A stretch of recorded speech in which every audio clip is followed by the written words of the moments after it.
Hey guys, welcome back to my channel. இன்றைக்கி நம்ம சேனலில் மை ப்ரைவேட் பாடிகார்டோட 4th எபிசோட் தான் பார்க்க போகிறோம். இதுக்கு முன்னாடி அப்லோட் பண்ணியிருக்கிற ப்ரீவியஸ் எபிசோட்ஸ்லாம் நீங்கள் இன்னும் பார்க்கல அப்படின்னா டிஸ்கிரிப்ஷனில் லிங்க் கொடுத்துருக்கேன், மறக்காமல் போய் பார்த்துட்டு வாங்க. அப்போ தான் இந்த எபிசோடு உங்களுக்கு புரியும். சரி வாங்க, டைம் வேஸ்ட் பண்ணாமல் வீடியோக்குள்ளே போயிடலாம். அதுக்கு முன்னாடி நீங்கள் இன்னும் நம்ம சேனலை சப்ஸ்கிரைப் பண்ணாமல் பார்த்துட்டு இருந்தீங்கன்னா சப்ஸ்கிரைப் பண்ணிக்கோங்க. அது மட்டும் இல்லாமல் இந்த வீடியோ உங்களுக்கு பிடிச்சிருந்ததுன்னா மட்டும் கமெண்ட் பண்ணுங்கள், லைக் பண்ணுங்கள், ஷேர் பண்ணுங்கள். சரி வாங்க, டைம் வேஸ்ட் பண்ணாமல் வீடியோக்குள்ளே போயிடலாம். ஸ்டார்டிங்லேயே ராகா வந்து ஜார்டனை பிடிச்சி கத்திக்கிட்டு இருக்காரு. நாங்கள் 3 பேர் எப்படியாவது ஃபெல்லியை வீட்டை விட்டு துரத்தணும் அப்படின்னு சொல்லிட்டு கஷ்டப்பட்டு துன்பப்பட்டு துயரப்பட்டு ஒரு பிளானையும் போட்டு எக்ஸிக்யூட் பண்ணால் நீ அவளை எப்படா வீட்டில் சேஃபாக வச்சிருக்கலாம்னு சொல்லிட்டு இப்படிலாம் வந்துட்டு பண்ணிக்கிட்டு இருக்கியா? எங்கள் 3 பேரையும் வந்துட்டு அசிங்கப்படுத்துறதுக்குன்னே நீ வந்துட்டு இப்படி பண்ணுறியா அப்படின்ட்டு கேட்குறாங்க. இன்னைக்கு தான் எப்படியோ கொஞ்சம் நெஞ்ச பிளானெல்லாம் போட்டு அவளோட வேலையிலேருந்தே தூக்கியிருக்கோம். ஆனால் நீ அவளை கூட்டிகிட்டு போயிட்டு நல்லா ஊர் சுற்றிட்டு வந்திருக்கிய அப்படின்ட்டு கேட்குறாங்க. உடனே ஜார்டன் வந்துட்டு பின்ன நீங்கள் பண்ண தப்புக்கு நான் தான் பிராயச்சித்தை பண்ண வேண்டியது இருக்குது அப்படிங்கிறாங்க. நாங்கள் பண்ணது தப்பாகவே இருந்தாலும் நீ ஒன்றும் பிராயச்சித்தம்லாம் பண்ண தேவையில்லை, நீ உன் வேலையை மட்டும் பார்த்துக்கிட்டு இருந்தால் போதும் அப்படிங்கிறாங்க. உடனே ஜார்டன் வந்துட்டு நீ வந்து எனக்கு அண்ணனாக இருக்கலாம், அதுக்குன்ட்டு நீ சொல்கிறதெல்லாம் கேட்கணுன்ட்டு அவசியம் கிடையாது அப்படின்னு சொல்லிட்டு அண்ணன் தம்பிக்குள்ளேயே வந்துட்டு சண்டை வர்ற மாதிரி இருக்குது. உடனே ராகாவுக்கு செம காண்டாவது. நமக்கு அப்போ பிறந்த மிச்ச 2 தம்பியும் நம்மளுக்கு ஹெல்ப்ஃபுல்லாக இருக்காங்க, ஆனால் இவன் மட்டும் எதுக்கு இப்படி இருக்கான், என்னோட தம்பியா அப்படின்னு சொல்லிட்டு எனக்கே டவுட்டாக இருக்கே. டே, உனக்கு அவளை பற்றி என்னடா தெரியும்? நம்ம அப்பா கிட்ட அப்பா அப்பான்னு சொல்லிட்டு நல்லா கொஞ்சம் கொலாவி பேசிக்கிட்டு இருக்கா, இப்போ உன் கூடயும் நல்லா பேசிக்கிட்டு இருக்கா. இப்படியே ஒருத்தங்க மனசையாக வந்துட்டு கவர்ந்து அப்படியே நம்மளோட சொத்தை ஆட்டையை போட்டு போகலான்னு சொல்லிட்டு பிளான் போட்டிருக்காளா? இல்லைன்னா நம்ம 4 பேருக்குள்ளேயும் சண்டை வந்து நம்ம 4 பேரும் பிரியணுன்ட்டு நினைக்கிறாளா? இல்லைன்னா இவளால் நம்ம அப்பாவுக்கு கூட ஏதாவது ஆபத்து வந்துடலான்டா, இவன் நம்ம சொத்து மேலதான் கண்ணா இருக்கா அப்படின்னு சொல்லிட்டு இவர் இப்படி கத்தி பேசிக்கிட்டு இருக்கிற நேரமாக பார்த்து காட்டுறாங்க. நம்ம ஃபெல்லியும் வந்து அந்த ரூமில் தான் நின்றுக்கிட்டு இருப்பாங்க.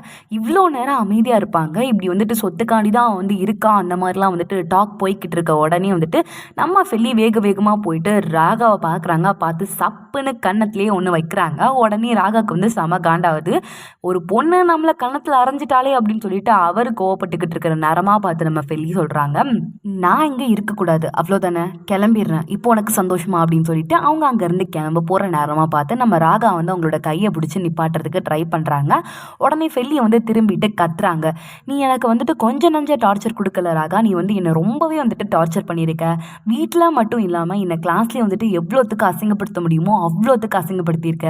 அவ்வளோ அசிங்கத்தையும் வாங்கிட்டு எதுக்கு பொறுத்துக்கிட்டு இருந்தேன் அப்படின்னா உங்கள் அப்பாக்காக மட்டும்தான், உங்கள் அப்பா கூப்பிட்டதுனால மட்டும்தான் நான் இந்த வீட்டுக்கு வந்தேன் அப்படின்னு சொல்லிட்டு அவங்க கையை உதறிட்டு அந்த இடத்துல இருந்து வேகமாக போகிறாங்க. போகும்போது ரூம் கதவை டப்பு டிப்புன்னு அடிச்சு போட்டு போகிறாங்க. இதை பார்த்தா ராஹா, நவீரோ, ஹெல்கா அப்படின்னு சொல்லிட்டு 3 பேருக்குமே ஷாக்காக இருக்குது.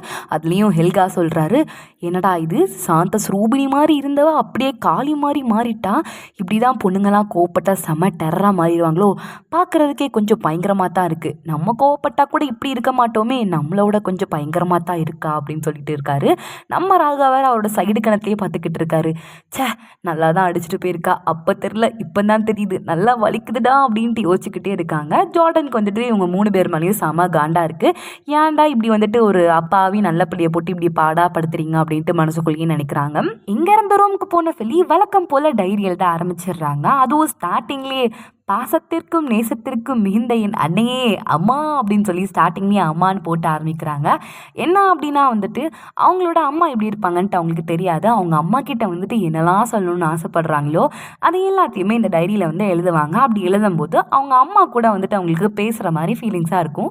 இன்றைக்கி நடந்த சம்பவத்தை பற்றி இந்த டைரியில் வந்து எழுதுகிறாங்க. ஏதோ ஒரு பணக்கார கூட ஒரு ஏழை இருக்கான் அப்படின்னா அந்த ஏழை வந்து அந்த பணக்காரனோட பணத்துக்காண்டி தான் அவன் கூட இருக்கான் அப்படின்னு சொல்லிட்டு இன்னும் நிறைய பேர் நம்பிக்கிட்டு தான் இருக்காங்கம்மா அப்படின்னு சொல்லிட்டு இன்னைக்கு நடந்த அந்த சம்பவத்தை பற்றி யோசிச்சு பார்க்குறாங்க. ராகா வந்து சொல்லியிருப்பார்ல, ஃபெல்லி வந்து நம்ம அப்பா கிட்ட அப்பா அப்பான்ட்டு நல்லா கொஞ்சம் பேசிக்கிட்டே இருக்கா, அவன் கூட இப்போ க்ளோஸ் ஆகிட்டா, அப்புறம் எங்கள் கூடயும் வந்துட்டு க்ளோஸ் ஆகணும்னு பாப்பா, அப்புறம் என்ன நம்ம சொத்தெல்லாம் ஆட்டே போட்டுன்னு தான் பாப்பா, இவன் நம்ம சொத்துக்காண்டி தானடா நம்ம கூட இருக்கா அப்படின்னு சொல்லிட்டு இந்த மாதிரி வந்துட்டு நிறைய வார்த்தைகள், தேவையில்லாத வார்த்தைகள்லாம் விட்டுருப்பாங்கல்ல, அதெல்லாம் யோசிச்சு பார்த்துக்கிட்டே வந்து இந்த டைரியில் எழுதுறாங்க. இப்போ மட்டும் நான் இந்த வீட்டை விட்டு வெளியில் போனேன் அப்படின்னா வந்துட்டு இவ்வளோ நாள் இவங்க கூட நான் இவங்களோட சொத்துக்காண்டி தான் கூட இருந்தேன்னு நினச்சிக்கிருவாங்க. அதனால் கண்டிப்பாக வந்து நான் வீட்டை விட்டு வெளியில் போக மாட்டேம்மா, அது மட்டும் இல்லாமல் ராகா சொன்ன ஒரு ஒரு வார்த்தையும் பொய் அப்படின்னு சொல்லிட்டு அவனே ஒரு நாள் உணருவான், நானே அவனை உணர வைப்பேன் அப்படிங்கிறாங்க. எனக்கு தெரியும் நான் இப்படின்னு சொல்லிட்டு நான் இவங்களோட பணத்துக்காண்டி என்றைக்குமே வந்து ஆசைப்பட்டதில்லை. அப்படி ஆசைப்பட்டிருந்தேன் அப்படின்னா ஆர்ஃபனேஜில் இருக்கும்போது எத்தனையோ குடும்பங்கள் என்னை தத்தெடுக்கணும்ட்டு ஆசைப்பட்டாங்க, அவங்க கூட நான் போயிருக்கலாம். ஆனால் நான் அப்போ போகவே இல்லை. இப்போ எனக்கும் ஒரு ஃபேமிலி வேணும்ன்ட்டு ஆசை, நான் அதனால தான் இவங்க கூட இருக்கேன். ஆனால் இவங்க என்னென்னா நான் இவங்களோட சொத்துக்காண்டி இருக்கேன்னு இப்படிலாம் சொல்கிறாங்களே அப்படின்ட்டு லைட்டாக ஃபீல் பண்ணுறாங்க. அப்படியே நம்ம தலை வெளியே வந்து கிச்சன் பக்கமாக போகிறாங்க. ஒரு டீ போட்டு குடித்தா நம்ம மைண்டும் மனசும் ரிலாக்ஸ் ஆகும்டா அப்படின்னு சொல்லிட்டு கிச்சனுக்கு போயிட்டு டீ தூளை தேடுறாங்க. ஆனால் டீ தூள் எங்கே இருக்குன்னே தெரியல. இவ்வளோ பெரிய வீட்டில் இந்த டீ தூளை கண்டுபிடிக்கிறது ரொம்ப கஷ்டமாக இருக்கேடா அப்படின்னு சொல்லிட்டு அவங்களும் வந்துட்டு தேடிக்கிட்டே தான் இருக்காங்க. அப்படி தேடிக்கிட்டே இருக்கும்போது கையில் வந்து சின்னதாக அடிபட்டுருது. கரெக்டாக அந்த நேரம் பார்த்து நம்ம ஜார்டன் வந்துடுறாரு. வந்த உடனே ஃபில்லி கையை பிடிச்சி பார்க்குறாரு. என்னாச்சு ஃபில்லி, அடிபட்டுருச்சா அப்படின்னு சொல்லிட்டு மெடிக்கிட்லாம் எடுத்துகிட்டு வந்துட்டு அதில் வந்து மருந்தெல்லாம் போட்டு விடுறாரு. மருந்து போட்டு விட்டே இருக்கும்போது வந்துட்டு கேட்குறாரு, என்ன ஃபில்லி கிச்சன் பக்கம்லாம் வந்திருக்க, என்ன ஏதாவது வேணுமா அப்படின்ட்டு கேட்குறாங்க. இல்லை, ஒரு டீ போட்டு குடிக்கலான்ட்டு வந்தேன், டீ குடித்தா மைண்டும் மனசும் ரிலாக்ஸ் ஆகும். ஆனால் இங்கே அதுக்குள்ளே தான் கையில் அடிபட்டுச்சு அப்படின்னு சொல்லிட்டு மனசுக்குள்ளேயே யோசிக்கிறாங்க. அப்போது நம்ம ஜோர்டன் வந்து சொல்கிறாரு, நீ ஒன்றும் பண்ண வேண்டாம், நானே வந்துட்டு டீ போட்டு தரேன் அப்படின்னு சொல்லிட்டு டீ தூளெல்லாம் எடுத்து நம்ம ஃபில்லிக்காண்டி பார்த்து பார்த்து டீ எல்லாம் போட்டு கொடுக்குறாரு. நம்ம ஃபில்லி அப்படி வந்துட்டு நம்ம ஜோர்டனை பார்த்து சைட் அடிக்கிறாங்க. அப்படி வந்து அவங்களுக்கு மனசுக்குள்ளே வந்துட்டு ஒரு இது தோணுது, அதான்ப்பா ஒரு க்ரஷ் ஃபீலிங் மாதிரி அவங்களுக்கு வருது. ஜோர்டனே பார்த்துக்கிட்டு இருக்காங்க. ஜோர்டன் வந்துட்டு என்னாச்சு ஃபில்லி அப்படிங்கிறாங்க. இல்லை ஒன்றும் இல்லை ஜோர்டன், ரொம்ப தேங்க்ஸ் எனக்கு டீ போட்டு கொடுத்ததுக்கு, அப்புறம் என்னோட பொண்ணுக்கு பட்டுட்டிங்கிறீங்களாம் பார்த்ததுக்கு அப்படின்னு சொல்கிறாங்க. நம்ம ஜோர்டன் வந்து சொல்கிறாங்க, இந்த மாதிரி ஏதாவது வந்து நடந்துச்சு அப்படின்னா அதை வந்து உன் மனசில் வச்சுக்கிறாதா அப்படின்ட்டு.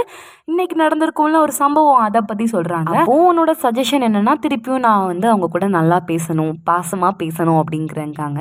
உடனே நம்ம ஜோர்டனை வந்துட்டு, ஆமாப்பா உனக்கு ஒரு விஷயம் தெரியாதுல்ல, கண்ணும் தண்ணி பட்டா கரைஞ்சிரும் அப்படிம்பாங்க. அன்பால் மாற்ற முடியாத விஷயமே கிடையாது. அன்பு இருந்தால் மட்டுமே போதும், எல்லா விஷயத்தையுமே வந்துட்டு மாற்றிடலாம், ப்ராப்ளம் வந்து சால்வ் ஆயிரும் அப்படிங்கிறாங்க. நம்ம ஃபில்லியும் சிரிச்சுக்கிட்டே அவங்க ரூமுக்கு போகிறாங்க. ரூமுக்கு போயிட்டு டீ குடிச்சுக்கிட்டே வந்து டைரி எழுதுகிறாங்க. எனக்கு கஷ்டம் அப்படிங்கிறப்பெல்லாம் வந்துட்டு ஒரு நல்ல உள்ளம், ஒரு நல்ல உயிருள்ள ஜீவன் வந்துட்டு எனக்காண்டி வந்துட்டு நிற்குது. எனக்கு ஏதாவது ஆபத்துனாலும் வந்துட்டு ஹெல்ப் பண்ணுது. ஒரு ஃப்ரெண்ட்லி மைண்டாக தான் இருக்கிற மாதிரி தோணுது. ஆனால் எனக்கு வந்துட்டு அவங்க மேலே வந்துட்டு அதான்ப்பா ஒரு க்ரஷும் இல்லாமல் லவ்வும் இல்லாமல் ஒரு மாதிரி ஃபீலிங்காக இருக்குது. அது வேறு யாரும் இல்லை, ஜார்டன் தான் அப்படின்னு சொல்லிட்டு வெக்கப்பட்டுக்கிட்டே டைரி எழுதுறாங்க. அது மட்டும் இல்லாமல் கண்ணாடியை பார்த்து சிரிச்சுக்கிட்டே இருக்காங்க. நெக்ஸ்ட் டே மார்னிங்கில் ஃபிலி வந்துட்டு எங்கேயோ அவசரமாக கிளம்பிக்கிட்டு இருக்காங்க. அதுவும் எப்படி நம்ம தலைவன் ஜோர்டன் வாங்கி கொடுத்த ட்ரெஸ் எல்லாம் வந்து போட்டு பார்த்துக்கிட்டு இருக்காங்க. போட்டுட்டு கண்ணாடி முன்னாடி பார்க்குறாங்க, இது நல்லா இருக்கா இல்லையா அப்படின்னு சொல்லிட்டு இதுக்கே ஒரு 1/2 மணி நேரம் ஆக்கியிருப்பாங்க போல். ஃபைனலாக ஒரு ட்ரெஸ்ஸை போட்டுட்டு அதை வந்து கண்ணாடியில் பார்க்குறாங்க. அந்த ட்ரெஸ் வந்து நல்லா இருக்குது, அது மட்டும் இல்லாமல் நீட்டாகவும் இருக்குது. இந்த நேரமாக பார்த்து கரெக்டாக அந்த ஆட்டோமேட்டிக் டிவைஸ் மினிலேருந்து வந்து வாய்ஸ் வருது. ஃபிலி எல்லாருமே கிளம்பிட்டாங்க, நீங்கள் மட்டும்தான் இன்னும் வரல, நீங்களும் இப்போ வந்துட்டு கீழே வாங்க, எல்லோரும் வந்து உங்களை கூப்பிடுறாங்க அப்படிங்கிறாங்க. நம்ம ஃபிலியை வந்துட்டு இதோ வந்துட்டேன் அப்படின்னு சொல்லிட்டு கீழே இறங்கி போகிறாங்க. இங்கே கட் பண்ணால் நம்ம 4 பிரின்ஸையும் காட்டுறாங்க. ராகா வந்து கேட்குறாங்க, என்னப்பா இப்படி நம்ம வந்து அம்மாவுடைய சமாதிக்கு போயிட்டு பார்க்க போகிறோமா இல்லையா அப்படின்ட்டு கேட்குறாங்க. ஜோர்டன் வந்துட்டு போகிறோம்ப்பா, அப்பா வந்துட்டு வாரின்னு சொல்லியிருந்தாங்க அப்படின்னு சொல்லிட்டு 4 பேரும் அவங்க அப்பாக்காண்டி வெயிட் பண்ணிக்கிட்டு இருக்கிற நேரமாக பார்த்து கரெக்டாக நம்ம ஃபெல்லியை வந்து படிக்கட்டிலேருந்து இறங்கி வராங்க. 4 பேரும் நம்ம ஃபெல்லியே வச்சக்கண்ணை வாங்காமல் பார்த்துக்கிட்டு இருக்காங்க. அதுலேயும் ராகா வந்துட்டு நம்ம ஃபெல்லியே தான் பார்த்துக்கிட்டு இருக்காரு. ஃபெல்லியை பிடிக்கவே பிடிக்காது, இரிட்டேட்டிங் பேஸு, அது இது லொட்டு லொசுக்குன்னு சொல்லிட்டு இப்போ நம்ம ஃபெல்லியே வந்து பார்த்துக்கிட்டு இருக்காங்க. நம்ம ஃபெல்லியை வந்துட்டு கேட்குறாங்க, என்னப்பா எதுக்கு என்னையே வந்துட்டு குறுகுறுன்ட்டு பார்க்குறீங்க, என்னாச்சு நான் வந்துட்டு பார்க்குறதுக்கு வித்தியாசமாக இருக்கேனா அப்படின்ட்டு கேட்குறாங்க. உடனே ஜோர்டன் வந்துட்டு, இல்லையே நீ வந்து பார்க்க அழகா இருக்க, இது வந்து உனக்கு சூட் ஆகுது அப்படிங்கிறாங்க. ஹெல்காவும் ஃபெல்லியை குறுன்னு ஊத்து பார்த்துக்கிட்டே வந்துட்டு கேட்குறாரு, என்னம்மா எங்கேயாவது கிளம்பி போய்கிட்டு இருக்கியா, இன்னைக்கு பார்க்கறதுக்கே ரொம்ப வித்தியாசமா இருக்கியா அப்படின்ட்டு வந்துட்டு கேட்குறாங்க.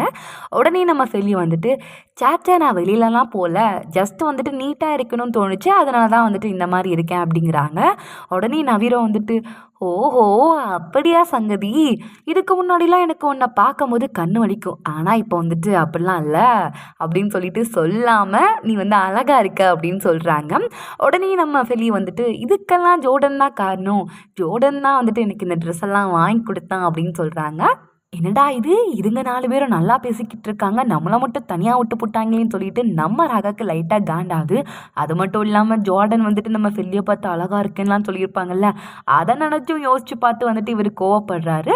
அந்த நேரத்தில் நம்ம ஃபெல்லி வந்துட்டு, ஜோர்டன் எனக்கு ட்ரெஸ் வாங்கி கொடுத்ததுக்கு ரொம்ப தேங்க்ஸ். உங்களோட நன்றி கடனை தீர்க்கிறதுக்காண்டி இன்னைக்கு நான் தான் சமைக்க போகிறேன் அப்படிங்கிறாங்க.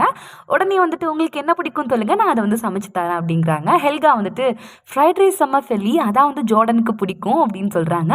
நான் வந்துட்டு ஆர்ஃபனேஜ்லேயும் ஃப்ரைட் ரைஸ் தான் சமைப்பேன், அங்கே இருக்கிற குழந்தைங்களுக்கு அது ரொம்ப பிடிக்கும் தெரியுமா அப்படின்னு சொல்கிறாங்க. ஓகே ஃபெலி, 4 போர்ஷன் சீக்கிரமாக போய் சமைச்சிட்டு வா அப்படிங்கிறாங்க. நம்ம ஃபெலியும் வந்துட்டு சரிப்பா நான் சமைப்பேன், ஆனால் நீங்கள் வந்துட்டு என்னை வந்து டிஸ்டர்ப் பண்ணக்கூடாது, தொலைலாம் பண்ணக்கூடாது அப்படிங்கிறாங்க.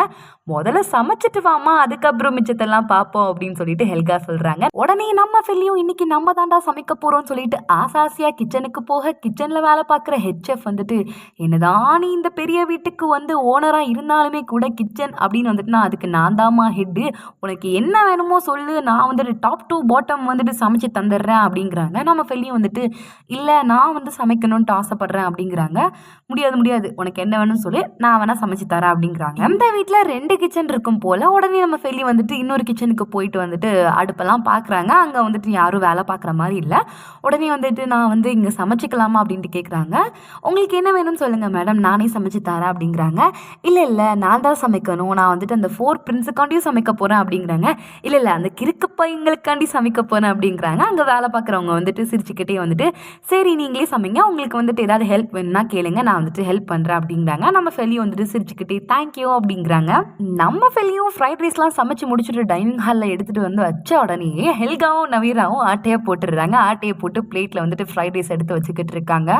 ஏப்பா ஜோர்டனுக்கு கொஞ்சம் கொடுங்க அப்படிங்கிறாங்க. பொறு ஃபெலி, நாங்கள் முதல்ல எடுத்துக்கிறோம் அப்படின்னு சொல்லிட்டு எடுத்து வச்சுட்டு சாப்பிட ஆரம்பிக்கிறாங்க. செம்ம டேஸ்ட்டாக இருக்குது ஃபெலி, நான் வந்துட்டு பொய்க்கெல்லாம் சொல்ல விரும்பல, உண்மைக்குமே வந்துட்டு நல்ல குக்கு தான்ப்பா, நீ நல்லா இருக்கு, உண்மைக்கும் நீ தான் சமைச்சேன் அப்படிங்கிறாங்க. ஆமாப்பா நான் தான் சமைச்சேன், இதுக்கு பேர் என்ன தெரியுமா, ஆர்ஃபனேஜ் ஃப்ரைட் ரைஸ் அப்படிங்கிறாங்க. நல்லா இருக்கு ஃபெலி அப்படின்னு சொல்லிட்டு நவீரவும் ஹெல்காவும் வந்துட்டு போட்டு தாக்கிட்டு இருக்காங்க.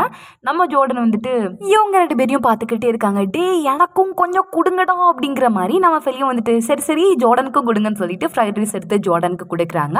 ஜோர்டனும் வந்துட்டு சாப்பிட்டு பார்த்துட்டு நல்லா இருக்கு ஃபெலி அப்படிங்கிறாங்க. ராகா கிட்ட வந்துட்டு கேட்குறாங்க, என்ன ராகா உனக்கு வேண்டாமா அப்படிங்கிறாங்க. இதை பார்த்தாலே வந்துட்டு சாப்பிடணும் அப்படிங்கிற ஆசையே போயிடும் போல், இதெல்லாம் எப்படி தான் இவங்க திங்குறாங்களோ அப்படின்னு சொல்லிட்டு வாய் வழியாக சொன்னாலும் மனசில் வந்துட்டு ஃப்ரைட் ரைஸ் அப்படின்னு தான் வந்துட்டு அவங்களுக்கு வந்து ஓடிக்கிட்டு இருக்கு. கரெக்டாக அப்போ பார்த்து அந்த ஹெச்எஃப் வேற ஏதோ சமைச்சு கொண்டு வந்து கொடுக்குறாங்க. அதை தான் வந்துட்டு ராகா வந்து சாப்பிட்டுக்கிட்டு இருக்காரு. கரெக்டாக அந்த நேரம் பார்த்து ஜோஹன் என்ட்ரியை விட உடனே நம்ம ஃபெலியும் அப்பா இன்னைக்கு நான் சமைச்சிருக்கேன் சாப்பிட்டு பாருங்கன்ட்டு சொல்கிறாங்க. ஜோஹன் வந்துட்டு சரிம்மா கொண்டு வா அப்படிங்கிறாங்க. நம்ம ஃபெலியும் வந்துட்டு ஃப்ரைட் ரைஸ் எடுத்துகிட்டு போயிட்டு சர்வ் பண்ணுறாங்க. ஜோஹன் அதை சாப்பிட்டு பார்த்துட்டு செம ஷாக் ஆயிடுறாரு. ரொம்ப டேஸ்ட்டாக இருக்குது. அவர் வந்துட்டு இந்த அளவுக்கு நம்ம ஃபெலிக்கு வந்து சமைக்க தெரியும்லாம் யோசிச்சிருக்க மாட்டாங்க. ஃபெலி சூப்பராக இருக்குமா, நான் கூட இந்த அளவுக்கு நீ சமைப்பான்ட்டு யோசிச்சு பார்த்தது இல்லைம்மா, அது மட்டும் இல்லாமல் என்னோட இறந்து போன மனைவியும் வந்துட்டு அடிக்கடி ஃப்ரைட் ரைஸ் சமைப்பாமா அப்படிங்கிறாங்க. சரி எல்லாரும் சாப்பிட்டதுக்கப்புறமா அம்மாவோட கல்லறைக்கு போயிட்டு அம்மாவை பார்க்க போகிறோம், ஃபெலி நீனும் இன்னைக்கு எங்கள் கூட வாரம்மா அப்படிங்கிறாங்க. இதை கேட்டோடி ராகாவுக்கு செம காண்டாகுது. உடனே அவர் சொல்கிறாரு எப்போதும் 5 பேர் போகிறது தானே வழக்கம் அப்படிங்கிறாங்க. இதை கேட்டோடி நம்ம ஃபெலிக்கு வந்து தெரியுது இவனுக்கு வந்து நம்ம வர்றது பிடிக்கல அப்படின்ட்டு.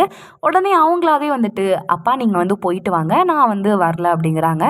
இல்லைம்மா ஃபெலி கண்டிப்பாக நீ இன்னைக்கு வரணும், உன்னை வந்துட்டு என்னோடய ஒய்ஃப்க்கு நான் இன்ட்ரடியூஸ் பண்ணி வைக்கணும்ட்டு நினைக்கிறேன், என்னோட ஒய்ஃப் பேர் ஃப்ளோரா, கண்டிப்பாக நீ வரணுமா அப்படிங்கிறாங்க. நம்ம ஃபெலி வந்து மனசுக்குள்ளேயே நினச்சிக்கிறாங்க, ஒரு பக்கம் என்னென்னா இப்படி ஒரு பாசக்கார அப்பா, இன்னொரு பக்கம் என்னென்னா அப்படி கொடூரக்கார பையன், இப்படி 2 பேருக்கு நடுவில் மாட்டிக்கிட்டு நான் படுற பாடு இருக்கே ஐயோ அப்படின்ட்டு யோசிச்சுக்கிட்டே இருக்காங்க. எல்லாரும் சாப்பிட்டுக்கிட்டே இருக்கும்போது ராகா வந்து செம காண்டாகி அங்கேருந்து எந்திரிச்சு போயிடுறாங்க. இப்போ மொத்த குடும்பமும் வந்துட்டு கல்லறைக்கு கிளம்புறதுக்காண்டி காரில் ஏறிக்கிட்டு இருக்காங்க. அப்போது ராகா வந்துட்டு நம்ம ஃபெலியை பிடிச்சி வந்து கேட்குறாங்க, உனக்கு வந்துட்டு இவ்வளோ தைரியம் இருக்கா எங்கள் கூட ஒன்றா வர்ற அளவுக்கு அப்படின்ட்டு கேட்குறாங்க. நம்ம ஃபெலிக்கு வந்துட்டு ரொம்ப மனசு வந்து கஷ்டமாயிருது. உடனே வந்துட்டு அவங்க வந்து திருப்பியும் வீட்டுக்குள்ளே போகிற நேரமாக பார்த்தா ஜோர்டன் வந்து சொல்கிறாங்க, எல்லாருக்குமே அவங்களோட அம்மா சென்டிமெண்ட் அப்படின்னு சொல்லிட்டு ஒன்று இருக்கும், இப்போ தான் வந்து ஒன்று கொஞ்சமாக ஏற்றுக்கிறாங்க. அப்படி இருக்கும்போது ராகா வந்துட்டு எங்களை விட ரொம்ப வித்தியாசமானவன், அதனால் அவன் அப்படி தான் கொஞ்சம் கோவப்பட்டுக்கிட்டே இருப்பான், அதெல்லாம் நீ கண்டுக்கிறாத ஃபெலி, வா நம்ம எல்லோரும் போகலாம் அப்படின்னு சொல்லிட்டு எல்லோரும் காரில் கிளம்பி போகிறாங்க. எப்படியோ மொத்த குடும்பமும் சிட்டியெல்லாம் கடந்து ஒரு பெரிய சுடுகாட்டுக்கு போகிறாங்க. கல்ற தோட்டத்துக்கு போகிறாங்க. அங்கே போயிட்டு ஃப்ளோரா அப்படிங்கிற கல்லறையை கண்டுபிடிச்சி இவங்க 6 பேரும் அந்த கல்லறையை சுற்றி உட்காந்து அவங்க வந்துட்டு அவங்களோட மனசுக்குள்ளே இருக்கிறதெல்லாம் வந்துட்டு யோசிச்சுக்கிட்டு இருக்காங்க. இந்த நேரத்தில் அவங்களோட அம்மாவை வந்து ரொம்ப வந்து மிஸ் பண்ணிக்கிட்டு இருக்காங்க. அப்போது வந்துட்டு ஜோஹன் வந்து சொல்கிறாங்க, ஃப்ளோரா நீ மட்டும் இப்போ வந்து உயிரோடு இருந்த அப்படின்னா வந்துட்டு ஃபெல்லி மாதிரி நமக்கு ஒரு பொண்ணு இப்போ இருக்கான்னு தெரிஞ்சா வந்துட்டு நீ ரொம்ப சந்தோஷப்படுவேமா அப்படிங்கிறாங்க. நம்ம 4 பிரின்ஸுமே வந்துட்டு அவங்களோட அம்மாவோட கல்லறைக்கு பூ தூவிக்கிட்டு இருக்காங்க. ஜோஹன் வந்துட்டு ஃபெல்லி நீனும் பூ தூவுமா அப்படிங்கிறாங்க. நம்ம ஃபெல்லியும் வந்துட்டு அந்த 4 பிரின்ஸை பார்த்துக்கிட்டே வந்துட்டு பூவை தூவுறாங்க. ஏன் அப்படின்னா வந்துட்டு அவங்க 4 பேருக்குமே நம்ம ஃபெல்லியை வந்து இங்கே இருக்கிறது பிடிக்கல. அவங்களுக்கு வந்துட்டு அன்கம்ஃபர்டபுளாக வந்து ஃபீல் ஆகுது. ஒரு ஸ்ட்ரேஞ்சர் வந்துட்டு அவங்களோட அம்மாவோட கல்லறைக்கு வந்து அவங்களுக்கு எப்படி இருக்கும் அந்த மாதிரி தான் வந்துட்டு அவங்க வந்து ஃபீல் பண்ணுறாங்க. உடனே ஜோஹன் வந்துட்டு ஃபெல்லி நீனே ப்ரே பண்ணுமா அப்படிங்கிறாங்க. இதை கேட்டோடனே ராகாவுக்கு வந்துட்டு செம ஷாக்கிங்காக இருக்குது. எவளோ ஒருத்தி அவளை வந்துட்டு நம்ம அம்மா கல்லறைக்கு முன்னாடி வந்து ப்ரே பண்ண சொல்கிறாரு அப்படின்னு சொல்லிட்டு ஷாக்கிங்காக பார்த்துக்கிட்டு இருக்கும்போது ஃபெல்லியும் வந்துட்டு ப்ரே பண்ணுறாங்க. ஃப்ளோரா ஆண்டியோட ஆத்மா சாந்தி அடையட்டும், ஜோஹனும் அவங்களோட பையனும் நல்லா இருக்கட்டும் அப்படின்னு சொல்லிட்டு அவங்க வந்து ப்ரேயர்லாம் பண்ணி முடிக்கிறாங்க. அதுக்கப்புறம் மொத்த ஃபேமிலியும் வந்துட்டு அங்கேருந்து கிளம்பி போகிறாங்க. நம்ம ராகா மட்டும் அந்த கல்லறையில் உட்காந்துட்டு அவங்க அம்மாவோட கல்லறையை வந்து பார்த்துக்கிட்டு இருக்காங்க. அப்போ நம்ம ஃபெல்லியை வந்து திரும்பி பார்க்குறாங்க. என்னடா இது இவன் இன்னும் கிளம்பி போகாமல் அங்கேயே உட்காந்துக்கிட்டு இருக்கான் அப்படின்ட்டு. உடனே ராகா வேகமாக வந்துட்டு நம்ம ஃபெல்லியை பார்த்து வந்து சொல்கிறாங்க, எங்கள் அப்பா கூப்பிட்டப்போ வந்துட்டு நீ வராமல் இருந்திருக்கலாம், இதுக்காக வந்த அப்படின்ட்டு கேட்குறாங்க. எனக்கு வந்து வரணும்னு தோணுச்சு, அதனால தான் வந்தேன். நீ வந்து கொடுத்து வச்சவான்ப்பா, உன்னால் வந்துட்டு உங்கள் அம்மாவோட கல்லறைக்கு வந்துட்டு பூ போட முடியுது, அவங்களுக்கு வந்துட்டு ப்ரேயராவது பண்ண முடியுது அப்படிங்கிறாங்க. அப்போது ராகா சொல்கிறாரு, அதனால தான் சொல்கிறேன், இது என்னோட ஃபேமிலி டைம், நீ ஒரு ஸ்ட்ரேஞ்சர், நீ எதுக்காக வந்த அப்படின்ட்டு கேட்குறாங்க. எனக்கு வரணும்னு தோணுச்சு, அதனால் வந்தேன். அது மட்டும் இல்லாமல் நீ இப்படிலாம் வந்துட்டு ஒரு பொண்ணுக்கிட்ட வந்து பிஹேவ் பண்ணுறியே, மேபி உங்கள் அம்மாவுக்கு வந்துட்டு ஒரு பொண்ணுக்கிட்ட எப்படி பிஹேவ் பண்ணணும் அப்படின்னு சொல்லிட்டு உனக்கு சொல்லி தரதுக்கு டைம் இருந்திருக்காதா இருக்கும் அப்படின்னு சொல்லிட்டு அவங்க அங்கேருந்து போயிடுறாங்க. நம்ம ராகுக்கு செம்ம காண்டாவது, எப்படிரா இவ வந்துட்டு நம்ம அம்மாவை பற்றி பேசலாம் அப்படின்னு சொல்லிட்டு அவர் ரொம்ப வந்து கோவமாக இருக்கார். இங்கேருந்து எல்லாருமே கிளம்பி ராகாவோட கராஜுக்கு வந்து போகிறாங்க. அங்கே போன உடனே ஜோஹன் வந்துட்டு சொல்கிறாரு, உன்னோட கராஜ் பார்க்குறதுக்கு நல்லா இருக்கேப்பா, இன்னும் கொஞ்சம் இடம் இருந்தால் நல்லா இருக்கும்னு தோணுது, நீ இந்த வயசில் இவ்வளோ சக்ஸஸ்ஃபுல்லாக இருக்கிறது எனக்கு ரொம்ப பெருமையாக இருக்குது. உன்னோட ஹாபியே கூட நீ வந்துட்டு உன்னோட ஃப்யூச்சர் கரியராக சூஸ் பண்ணிக்கலாம். இந்த இடத்த இன்னும் கொஞ்சம் பெருசாக்கணும், ஏன்னா வந்துட்டு ஏதாவது தேவைப்பட்டுது அப்படின்னா வந்துட்டு இன்னும் அப்பா கிட்டே கேளுப்பா, நான் உனக்கு ஹெல்ப் பண்ணுறேன் அப்படிங்கிறாங்க. இப்படி உங்கள் பிஸ்னஸை பற்றி பேசிக்கிட்டு இருக்கும்போது நம்ம ஜோர்டனுக்கு வந்துட்டு கொஞ்சம் ஒரு மாதிரி இருக்குது. என்ன அப்படின்னா வந்துட்டு இவங்க அப்பா ராகாவுக்கு கொடுக்குற இம்பார்ட்டன்ஸை வந்துட்டு நம்ம ஜோர்டனுக்கு வந்து கொடுக்க மாட்டாங்க. அதனால தான் வந்துட்டு அவர் அப்படி பார்க்குறாரு. சரிப்பா, அப்பாவுக்கு வந்து பிஸ்னஸ் மீட்டிங் இருக்குது, ஒரு முக்கியமான கிளைண்ட் பார்க்க வேண்டியது இருக்குது, நான் அதனால் வந்துட்டு இங்கேருந்து கிளம்பி போகிறேன்ட்டு அவர் அங்கேருந்து கிளம்பி போயிடுறாங்க. நம்ம ஃபெல்லியும் அங்கே தான் இருப்பாங்க. அவங்க வந்துட்டு கராஜுக்குள்ளே போகிறத பார்த்து ஜோர்டன் வந்து எங்கே போகிற அப்படிங்கிறாங்க. ரெஸ்ட் ரூம் போயிட்டு வரேன் அப்படின்னு சொல்கிறாங்க. இவங்க ரெஸ்ட் ரூம் போகிற நேரமாக பார்த்துட்டு 4 பிரின்ஸுமே வந்துட்டு அவங்களுக்குள்ளே வந்துட்டு மாறி மாறி பேசிக்கிறாங்க. ஹெல்கா சொல்கிறாரு, எனக்கு வந்துட்டு அம்மா வந்து ரொம்ப மிஸ் பண்ணுற மாதிரியே இருக்குது அப்படிங்கிறாங்க. நவீரோ வந்துட்டு நம்ம எப்போ அம்மாவோட கல்லறைக்கு போயிட்டு வந்தாலும் மனசு ரொம்ப நிம்மதியாக இருக்குங்கிறாங்க. ஜோர்டன் வந்துட்டு எனக்கு அம்மா இப்போவும் நம்ம கூட இருந்ததுன்னா நல்லா இருக்கும்னு தோணுதுங்கிறாங்க. நம்ம ராகாவும் வந்துட்டு ஆமாம், எனக்கும் வந்துட்டு அம்மா இப்பவும் இருந்தால் நல்லா இருக்கும்னு தோணுது, நான் அம்மாவை ரொம்ப மிஸ் பண்ணுறேன் அப்படின்ட்டு 4 பேரும் அம்மாவை மிஸ் பண்ணுறதை பற்றி பேசிக்கிட்டு இருக்கும்போது நம்ம ஃபெல்லியை வந்துட்டு சைடில் நின்று கேட்டுக்கிட்டு தான் இருப்பாங்க. இவங்க ரெஸ்ட் ரூம் போனதுக்கப்புறமா 4 பேரும் வந்துட்டு அவங்களோட குறையெல்லாம் சொல்ல ஆரம்பிக்கிறாங்க. ஹெல்கா சொல்கிறாரு, டே மச்சான், ஆனாலும் இந்த டைம் வந்து கொஞ்சம் வித்தியாசமாக இருந்ததுல்ல ஃபெல்லியை வந்ததுனால அப்படிங்கிறாங்க. உடனே ராகா வந்துட்டு நம்மளை அவளை கூப்பிட்டோம், நம்ம அப்பா தானடா அவளை கூப்பிட்டாரு அப்படிங்கிறாங்க. நவீரும் வந்துட்டு ஆமாம், என்னதான் நம்ம அப்பா கூப்பிட்டாலுமே கூட எனக்கு வந்துட்டு அவ கூட வந்து அன்கம்ஃபர்டபுளாக தான் ஃபீல் ஆகுது, மேபி அவ கூட வந்துட்டு அந்தளவுக்கு பழகாததுனால வந்துட்டு அன்கம்ஃபர்டபுளாக ஃபீல் ஆகிருக்கலாமா இருக்கும் அப்படிங்கிறாங்க. உடனே ராகா வந்து என்ன இருந்தாலும் ஒரு ஸ்ட்ரேஞ்சர் நம்ம ஃபேமிலியில் வந்துட்டு தங்கியிருக்கா அவ்வளோதான் அப்படிங்கிறாங்க. இதெல்லாம் நம்ம ஃபெலி வந்து தூரத்தில் நின்று கேட்டுக்கிட்டே தான் இருப்பாங்க. உடனே வந்துட்டு முன்னாடி வந்து பேசுகிறாங்க. இது எல்லாமே வந்துட்டு நம்ம ஃபெலி வந்து தூரத்தில் நின்று கேட்டுக்கிட்டு தான் இருப்பாங்க. இப்போ ஜோர்டன் வந்து திரும்பி பார்க்குறாங்க, ஃபெலி நிற்கிறாங்க. ஃபெலி அப்படிங்கிறாங்க. உடனே நம்ம ஃபெலி வந்துட்டு உங்கள் எல்லாரையுமே வந்து அன்கம்ஃபர்டபுளாக ஃபீல் பண்ண வச்சதுக்கு சாரி அப்படிங்கிறாங்க.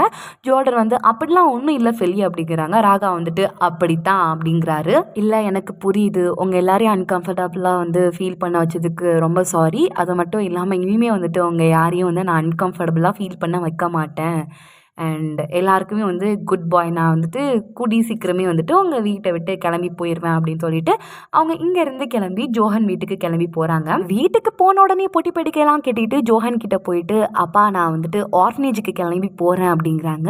உடனே ஜோஹனும் வந்துட்டு என்னம்மா ஃபெலி நடு ராத்திரியில் வந்துட்டு ஆர்ஃபனேஜுக்கு போகிறேன் அப்படிங்கிற, உன்னோட தம்பி தங்கச்சியெல்லாம் மிஸ் பண்ணுறியா, கவலைப்படாத, நான் நாளைக்கு காலையில் உன்னை வந்துட்டு ஆர்ஃபனேஜுக்கு கூட்டிகிட்டு போயிட்டு உன் தம்பி தங்கச்சியெல்லாம் உன்னை பார்க்க வைக்கிறேம்மா அப்படிங்கிறாங்க. நம்ம ஃபெலி வந்துட்டு அப்பா தான் நான் வந்துட்டு ஆர்ஃபனேஜுக்கு போகிறேன் அப்படிங்கிறாங்க. இப்போ தான் ஜோஹனுக்கு புரியுது இவங்க என்ன சொல்ல வராங்க அப்படின்னு சொல்லிட்டு. உடனே ஜோஹன் வந்துட்டு என்னம்மா நீ வந்துட்டு 3 மாதம் இருக்கேன்னு சொன்னில்லாமா, ஏம்மா பாதியிலேயே கிளம்பி போகிற அப்படிங்கிறாங்க. உடனே நம்ம ஃபெலி வந்துட்டு இல்லைப்பா, ராஹா, நவீரோ, ஹெல்கா இவங்க 3 பேருக்குமே வந்துட்டு நான் இங்கே இருக்கிறது வந்து அவங்களுக்கு அன்கம்ஃபர்டபுளாக ஃபீல் ஆகுது, செட் ஆகலப்பா, அதனால தான் நான் கிளம்பி போகிறேன் அப்படிங்கிறாங்க. உடனே ஜோஹனும் வந்துட்டு ஃபெலி நான் ஒன்று சொன்னால் வந்து தப்பாக எடுத்துக்க மாட்டியேம்மா, அவங்க 3 பேருமே வந்துட்டு கொஞ்சம் பிடிவாத பிடிச்சவங்கம்மா ஃபெலி, அது வந்துட்டு உனக்கு புரியும்ட்டு நினைக்கிறேன், அது மட்டும் இல்லாமல் என் கூட ஒரு இடத்துக்கு வருவியா அப்படின்னு சொல்லிட்டு நம்ம ஃபெலியை வந்து ஒரு ரூமுக்கு கூட்டிகிட்டு போகிறாங்க. அங்கே கூட்டிகிட்டு போயிட்டு வந்து சொல்கிறாங்க, ஃபெலி என்னோட மனைவி இறந்ததுக்கு அப்புறமா அவளை சம்மந்தப்பட்ட விஷயம் அப்படின்னு சொல்லிட்டு நான் எதுவுமே வந்து இந்த வீட்டில் வச்சது கிடையாது. ஏன்னா அதெல்லாம் பார்க்கும்போது என்னோட பையங்களுக்கு வந்துட்டு நம்ம அம்மா வந்துட்டு இருந்திருக்கலாமோ அப்படின்னு சொல்லிட்டு அவங்க அம்மாவை மிஸ் பண்ண ஆரம்பிச்சிருவாங்கன்னு சொல்லிட்டு தான் நான் அந்த மாதிரி எந்த ஒரு பொருளையுமே வச்சது கிடையாது. ஆனால் இந்த வீடியோ வந்துட்டு என்னோட பையங்க இல்லாதப்போ நான் தனியாக அடிக்கடி பார்த்து என்னோட மனைவியை பற்றிலாம் யோசிச்சு பார்ப்பேன் அப்படின்னு சொல்லிட்டு இந்த வீடியோ போடுறாங்க. போட்டுட்டு ஃபெலி உட்காருமா, உட்கார்ந்து பாரு அப்படிங்கிறாங்க. அந்த வீடியோ வந்துட்டு நம்ம ஃப்ளோரா வந்து ப்ரெக்னெண்ட்டாக இருக்கும்போது எடுத்த வீடியோ, ஜோஹனோட ஒய்ஃப் வந்து ப்ரெக்னெண்ட்டாக இருக்கும்போது எடுத்த வீடியோ. ஃபஸ்ட்டு அவங்க ப்ரெக்னெண்ட்டாக இருக்கும்போது வந்துட்டு அவங்க வந்து சொல்லியிருப்பாங்க, எனக்கு பிறக்க போகிற குழந்தை வந்துட்டு பையனாக இருக்கணும், குழந்தை வந்து பையனாக இருக்கணும், நல்லா தைரியமானவனாக இருக்கணும், நல்லா ஸ்ட்ரென்த் உள்ளவனாக இருக்கணும், நல்லா டஃப் காயாக இருக்கணும் அப்படி இப்படின்னு சொல்லிட்டு அவங்களோட பையனை பற்றிலாம் வந்து சொல்கிறாங்க. எனக்கு வந்து பையன் பிறக்கணும், ஆனால் 2வது கண்டிப்பாக எனக்கு வந்துட்டு ஒரு பொன் குழந்தை தான் வேணும் அப்படிங்கிறாங்க. அப்போது ஜோஹன் வந்து கேட்டியாமா, நீனே கேட்டியா, என்னோட ஒய்ஃப்க்கு வந்துட்டு ஒரு பொன் குழந்தை வேணும் அப்படிங்கிறது வந்துட்டு ரொம்ப பெரிய ஆசைம்மா, நீ இந்த வீட்டுக்கு வந்ததுக்கப்புறம் தான் வந்துட்டு நான் வந்து இந்த வீடையே வந்துட்டு ஒரு வீடாக பார்த்தேன், எனக்கு ஒரு மன நிம்மதி கிடைச்சு, ஆனால் நீனே இப்போ போகிறேங்கிறியம்மா, ஒரு 3 மாதம் இருப்பா அப்படின்னு நம்ம எல்லாருமே வந்து செட் ஆகி ஒரு குடும்பமாக சந்தோஷமாக வாழலான்ட்டு ஆசைப்பட்டேனேம்மா அப்படிங்கிறாங்க. உடனே நம்ம ஃபெலியை வந்துட்டு இல்லைப்பா, எனக்கு வந்து அவங்க கூட செட் ஆகலை அப்படிங்கிறாங்க. எனக்கு தெரியும் என்னோட குழந்தைங்க எல்லாமே வந்துட்டு கொஞ்சம் இப்படி தான், கொஞ்சம் கிறுக்கு பிடிச்சவனுங்கன்னு தெரியும், அதனால தான் அவங்க படிக்கிற அதே பூரி தர்மன் ஸ்கூலில் உன்னையும் வந்துட்டு சேர்த்தேன் ஸ்காலர்ஷிப் மூலியமாக அப்படிங்கிறாங்க. அப்படியா, அது நீங்கள் எல்லாருமே வந்துட்டு வீட்லேயும் ஒன்றா இருப்பீங்க, ஸ்கூல்லேயும் ஒன்றா இருப்பீங்க, அப்படி வந்துட்டு ஒன்றா பழக ஆரம்பிப்பீங்க, அண்ணன் தங்கச்சியாக இருப்பீங்க, நம்ம எல்லாரும் ஒரே குடும்பமாக சந்தோஷமாக இருக்கலாங்கிறதுக்காண்டி தான் உன்னை பூதி தர்மர் ஸ்கூலில் சேர்த்தேன். அது மட்டும் இல்லாமல் உனக்கு வந்து பூதி தர்மர் ஸ்கூல் போகணும் அப்படின்னு சொல்லிட்டு ரொம்ப நாள் ஆசை இல்லாமா அப்படிங்கிறாங்க. அப்போ தான் நம்ம ஃபெலிக்கு தெரியுது ஜோஹன் மூலியமாக தான் வந்து பூதி தர்மன் ஸ்கூலில் வந்துட்டு இவங்க சேர்ந்துருக்காங்க அப்படின்னு சொல்லிட்டு. உடனே வந்துட்டு ரொம்ப நன்றிப்பா, நீங்கள் வந்து என்ன அந்த ஸ்கூலில் சேர்த்ததுக்கு அப்படிங்கிறாங்க. ஃபெலி, நீ சொன்ன மாதிரி 3 மாதம் மட்டும் இருமா, அப்பவும் வந்துட்டு என்னோட பையங்க வந்து உனக்கு ரொம்ப தொந்தரவு கொடுத்து உன்னை தொல்லை பண்ணிட்டு இருந்தாங்கன்னு வையேன், நானே உன்னை கூட்டிகிட்டு போயிட்டு ஆர்ஃபனேஜில் விடுறேன் அப்படிங்கிறாங்க. நம்ம ஃபெலியும் வந்துட்டு யோசிச்சுக்கிட்டே வந்துட்டு சரிப்பா அப்படிங்கிறாங்க. அதுக்கப்புறம் டிவியில் டிஸ்பிளே ஆக்கிட்டு இருக்கிற ஜோஹனோட ஒய்ஃப் ஃப்ளோரா அவங்களோட வீடியோ வந்துட்டு பார்த்துக்கிட்டே இருக்காங்க. இங்கே கட் பண்ணால் ஹெல்காவையும் நவீரோவையும் வந்து காட்டுறாங்க. நம்ம தலைவர்ஸ் வந்துட்டு டபுள் டேட் போகலாம் மச்சான் அப்படின்னு சொல்லிட்டு பிளான்லாம் போட்டிருப்பாங்கல்ல, அதை எக்ஸிக்யூட் பண்ணுறதுக்காண்டி ஒரு ஹோட்டலுக்கு போயிருக்காங்க. ஹோட்டலுக்கு போன உடனே கூல் ட்ரிங்க்ஸ்லாம் ஆர்டர் பண்ணிட்டு குடிச்சிக்கிட்டே இருக்காங்க. அப்போ வந்துட்டு நவீரோ சொல்கிறாங்க, டே மச்சான், என் ஆள் மட்டும் வந்தான்னு வையேன், நீ என் ஆள் மேலே வந்துட்டு லவ்வில் வந்து விழுந்துடக்கூடாது சரியா, அவள் வந்துட்டு அவ்வளோ அழகாக இருப்பா அப்படிங்கிறாங்க. நம்ம ஹெல்காவும் வந்து சொல்கிறாங்க, டே என் ஆள் மட்டும் என்னடா உன் ஆளுக்கு குறைச்சவெல்லாம் கிடையாது, செம்ம அழகாக இருப்பா, நீ என் ஆள் மேலே வந்துட்டு விழுந்துடாத அப்படிங்கிறாங்க. அப்படியே மாறி மாறி 2 பேரும் அவங்க ஆளை பற்றி வந்துட்டு புகழ்ந்து தள்ளிக்கிட்டு இருக்கும்போது வந்துட்டு நம்ம நவீரோ வந்து சொல்கிறாரு, சரி எப்படியோடா என் ஆள் வந்துட்டு பார்க்க செம்மையாக இருப்பா அப்படிங்கிறாங்க. நம்ம ஹெல்காவும் வந்துட்டு என் ஆளும் தான், என் ஆளுக்கு என்ன குறைச்சல், அவளும் பார்க்க அழகாக இருப்பா, என்னோட ஸ்டாண்டர்டே வந்துட்டு ஹைடா, எப்போதுமே வந்துட்டு நான் வந்து கேம் இருக்கிறவன், ஒரு பொண்ணுக்காண்டி நான் வந்துட்டு இவ்வளோ தூரம் வந்திருக்கேன்னா யோசிச்சுப்பார், அந்த பொண்ணு எப்படிப்பட்டவ, எப்படி இருப்பா அப்படின்னு சொல்லிட்டு. இப்படியே 2 பேரும் பேசிக்கிட்டு இருக்கும் போது வந்துட்டு ஹெல்கா சொல்கிறாரு, சரி அதெல்லாம் விட்றா, டபுள் டேட்டை முடிக்கிறோம், கல்யாணத்தை முடிக்கிறோம், அப்புறம் என்ன ஜாலி தான் அப்படிங்கிறாங்க. இப்படியே 2 பேரும் பேசிக்கிட்டு இருக்கும்போது அந்த பொண்ணு வந்துட்டு வராங்க. அதாவது 2 பேரும் வந்துட்டு ஒரு பொண்ணு தானே சைட் அடிச்சிருப்பாங்க, அந்த பொண்ணு வந்துட்டு என்ட்ரியை விடுறாங்க. அப்போது வந்துட்டு ஹெல்காவும் நவீரும் வந்துட்டு 2 பேரும் வந்து ஒரே நேரத்தில் உட்காருங்க அப்படிங்கிறாங்க. நவீரோ வந்து ஹெல்கா மூஞ்சி வந்துட்டு குறுகுறுன்னு பார்க்குறாங்க, ஹெல்கா நவீரோட மூஞ்சி குறுகுறுன்னு பார்க்குறாங்க. என்னடா இது, நம்மால இவன் உட்காருங்கன்னு சொல்கிறானே அப்படின்னு சொல்லி நவீரோ வந்துட்டு இங்கே வந்ததுக்கு ரொம்ப தேங்க்ஸ் அப்படிங்கிறாங்க. உடனே ஹெல்கா வந்துட்டு டே மச்சான், நான் தாண்டா அவனை கூப்பிட்டேன், அப்போ நான் தானே வந்து தேங்க்ஸ் சொல்லணும், நீ ஏன் சொல்கிற அப்படின்ட்டு கேட்குறாங்க. டே நான் தாண்டா அவளை கூப்பிட்டேன் அப்படிங்கிறாங்க. அப்போ தான் அந்த பொண்ணு வந்து சொல்கிறான், நீங்கள் 2 பேரும் தான் என்னை வந்து இன்வைட் பண்ணியிருந்தீங்க, அதனால தான் வந்து இந்த ஹோட்டலை வந்து சூஸ் பண்ணேன், நம்ம 3 பேரும் வந்துட்டு பேசலாம் அப்படின்னு சொல்லிட்டு. சரி சொல்லுங்கப்பா என்ன சொல்ல வந்தீங்க அப்படிங்கிறாங்க. இப்போ தான் நவீரோவும் ஹெல்கோ வந்துட்டு அவங்கவுங்க மூஞ்சே வந்துட்டு குறுகுறுன்னு பார்த்துக்கிட்டு இருக்காங்க. ஐயையோ, நம்ம 2 பேரும் வந்துட்டு க்ரஷ்ஷு, சைட்டு, லவ், கல்யாணம்னு சொல்லி பேசிக்கிட்டு இருந்தது ஒரே பொண்ணா அப்படின்னு சொல்லிட்டு இவங்க செம ஷாக்காக இருக்காங்க. அப்படியே இங்கேருந்து வந்துட்டு அவங்க வீட்டுக்கு கிளம்பி போயிடுறாங்க. இங்கே கட் பண்ணால் நம்ம தலை ராகாவை காட்டுறாங்க. அவருக்கு ஒரே குஷி, எப்படியோ இந்த தலை ஃபெல்லியை வீட்டை விட்டு துரத்தி அடிச்சாச்சு, எப்படியோ வீட்டை விட்டு போயிட்டாடா அப்படின்னு சொல்லிட்டு இதை செலிப்ரேட் பண்ணுற விதமாக பீஸாலாம் ஆர்டர் போட்டிருக்காங்க. உடனே கால் பண்ணிவிட்டு நம்ம ஹெல்காவையும் நவியராவையும் வந்துட்டு கூப்பிடுறாங்க. டேய் மச்சான், உடனே கீழே இறங்கி வாங்கடா, வெளியே வீட்டை விட்டு துரத்தி அடித்ததுனால நான் வந்துட்டு ஒரு சின்ன பார்ட்டி வைக்கிற விதமாக பீஸா வாங்கியிருக்கேன், சீக்கிரமாக கீழே இறங்கி வாங்கடா அப்படிங்கிறாங்க. அவருக்கு ஒரே சந்தோஷம், எப்படியோ வந்துட்டு தொல்லை போயிடுச்சு, ஸ்ட்ரேஞ்சர் போயிட்டா, இனிமேல் அவள் தொல்லை கிடையாது, ஜாலி தான், ஜிம்கா தான் அப்படின்னு சொல்லிட்டு இவர் வந்து செம்ம குஷியாக இருக்கிற நேரமாக பார்த்து கரெக்டாக நம்ம ஹெல்காவும் நவீரோ வந்துட்டு சேம் டைமில் என்ட்ரி கொடுக்குறாங்க. நம்ம நவீரோ வந்துட்டு ஹெல்காவை கண்டுக்கிற மாட்டேங்கிறாரு, ஹெல்காவும் வந்துட்டு நவீரோவை கண்டுக்கிற மாட்டேங்கிறாரு. அவங்கவுங்க வந்துட்டு தனித்தனியாக ஒரு சீட்டில் போயிட்டு உட்காந்துட்டு 2 பேரும் மூஞ்சி கொடுத்து கூட பார்த்துக்க மாட்டேங்கிறாங்க. அவங்க பாட்டுக்கு சோகமாக இருக்காங்க. நம்ம ராகா வந்துட்டு டேய் மச்சி பீஸா எடுத்து சாப்பிடுடா அப்படிங்கிறாங்க. 2 பேரும் வந்து கண்டுக்கிற மாதிரியே இல்லை. என்னாச்சு இது, எதுக்கு 2 பேரும் இப்படி வந்துட்டு உம்முன்னு இருக்கானுங்க அப்படின்னு சொல்லிட்டு நம்ம ராகா யோசிச்சுக்கிட்டு இருக்கிற அந்த நேரமாக பார்த்து கரெக்டாக நம்ம ஃபெல்லி என்ட்ரியை கொடுக்க நம்ம ராகா செம ஷாக்ட் ஆயிடுறாங்க. ஃபெல்லி ராக்டு, ராகா ஷாக்டு மூமெண்ட் ஆயிடுது. நம்ம ஃபெல்லி செம்ம ஜாலியாக கூலாக உள்ள வராங்க, வந்துட்டு பீஸா பீஸ்லாம் வந்துட்டு எடுத்துகிட்டு சாப்பிட்றாங்க. அப்போ ராகா வந்துட்டு ஏ நீ வந்துட்டு வீட்டை விட்டு போகிறேன்னு தானே சொன்னேன், இங்கே என்னடி பண்ணிக்கிட்டு இருக்கா அப்படிங்கிறாங்க. அது வந்துட்டு போகிறதும் போகாதும் ஏன் விருப்பம் அப்படிங்கிறாங்க. போகிறேன்னு தானடி சொன்னேன், இப்போ இதுக்கிட்ட இங்கே இருந்துக்கிட்டு இருக்கா அப்படின்ட்டு கேட்குறாங்க. அதான் சொன்னேன்ல, போகிறதும் போகாதும் ஏன் விருப்பம், எனக்கு வந்துட்டு என்ன தோணுதோ அதான் பண்ணுவேன், இப்போ எனக்கு போகணும்னு தோணலை, நான் இங்கே தான் இருப்பேன் அப்படிங்கிறாங்க. நம்ம ராகாக்கு செம ஷாக்காக இருக்குது, என்னடா இது, போகிறேன்லாம் சொன்னால் செலிப்ரேட் பண்ணுறதுக்கு பீஸா கூட வாங்கியாச்சு, இப்போ இங்கே டேரா போட்டுருவா போலே அப்படிங்கிறாங்க. பீஸாவை எடுத்து சாப்பிட போகவும் நம்ம ராகா வந்துட்டு எடி இது வந்துட்டு நீ சாப்பிடக்கூடாது, நீ எதுக்கு சாப்பிட்ற, என்ன கேட்காம இதை எதுக்கு எடுக்கிற அப்படிங்கிறாங்க. ஒன்று எதுக்கு கேட்கணும், சாப்பிட்ற பொருள் எடுக்கிறதுக்கு ஏன்டா உன்ட்ட கேட்கணும் அப்படின்னு சொல்லிட்டு அவங்க பாட்டுக்கு எடுத்து சாப்பிட்றாங்க. செம்மையாக இருக்குது அப்படின்னு சொல்லிட்டு அவங்க ருசித்து சாப்பிட்றாங்க. உடனே ராகா வந்துட்டு போதும் போதும் ஆக்டிங்கெல்லாம் நிறுத்து, ரொம்ப வந்துட்டு நடிக்காதா அப்படிங்கிறாங்க. கரெக்டாக அந்த நேரம் பார்த்து நம்ம ஜோர்டன் வந்து உள்ளே வராங்க. வந்துட்டு சொல்கிறாங்க, உங்களுக்கு ஒன்று தெரியுமா, இப்போ வந்துட்டு எளியும் புண்ணியமாக இருக்கிறவங்க பரவ லவ்வர்ஸாக கூட மாறலாம் அப்படிங்கிறாங்க. இதை கேட்டோன்னே ஃபெல்லிக்கும் ராகாக்கும் செம ஷாக்டாக இருக்குது. இப்போ ஜோர்டன் ராக்டு, ஃபெல்லி அண்ட் ராகா ஷாக்டு மூமெண்ட் ஆகிட்டு கரெக்டாக இந்த டைம் பார்த்து ஹெல்காவும் நவீரோவும் சேம் டைமில் வந்துட்டு பீஸா வந்துட்டு எடுக்க போகிறாங்க. உடனே நவீரோ வந்துட்டு நீ வந்து என்னோடய ட்வின் பிரதராக இருக்கலாம், அதுக்காண்டி வந்துட்டு நான் பண்ணுறதெல்லாம் நீ கரெக்டாக வந்துட்டு பண்ணணும் அவசியம் கிடையாது, எதுக்கு நான் பண்ணுற மாதிரியே சேமாக பண்ணுற அப்படிங்கிறாங்க. உடனே ஹெல்கா வந்துட்டு நீ ஏன்டா நான் பண்ணுற மாதிரியே சேமாக பண்ணுற, நீ எதுக்கு இப்படி பண்ணுற அப்படின்ட்டு வந்து கேட்குறாங்க.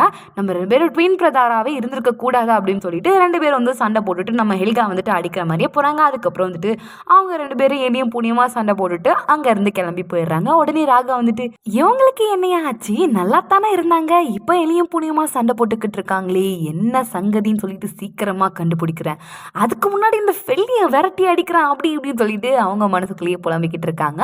அதுக்கப்புறம் நம்ம ஜோர்டன் வந்து கூல் ட்ரிங்க்ஸ்லாம் எடுத்து நல்லா ஹாயாக குளிச்சுட்டு பீஸாலாம் சாப்பிட்டுட்டு அங்கேருந்து கிளம்பி போகிறாங்க. நம்ம ஃபெல்லி வந்துட்டு கேட்குறாங்க, ஜோர்டன் எங்கே போகிற அப்படின்ட்டு. வேற எங்கே, மியூசிக் ரூமுக்கு தான் அப்படின்னு சொல்லிட்டு அவங்க கிளம்பி போயதுக்கப்புறம் நம்ம ஃபெல்லி வந்துட்டு பீஸாலாம் எடுத்து சாப்பிட்டு அவங்க நல்லா ஹாயாக சேரில் உட்காந்துக்கிட்டு இருக்காங்க. இப்போ நம்ம ஃபெல்லியும் ராகாவும் மட்டும்தான் அந்த ரூமில் இருக்காங்க. வீட்டை விட்டு நானே போயிடுவேன்னு சொன்னி ட்ராமா குயின் அப்படிங்கிறாங்க.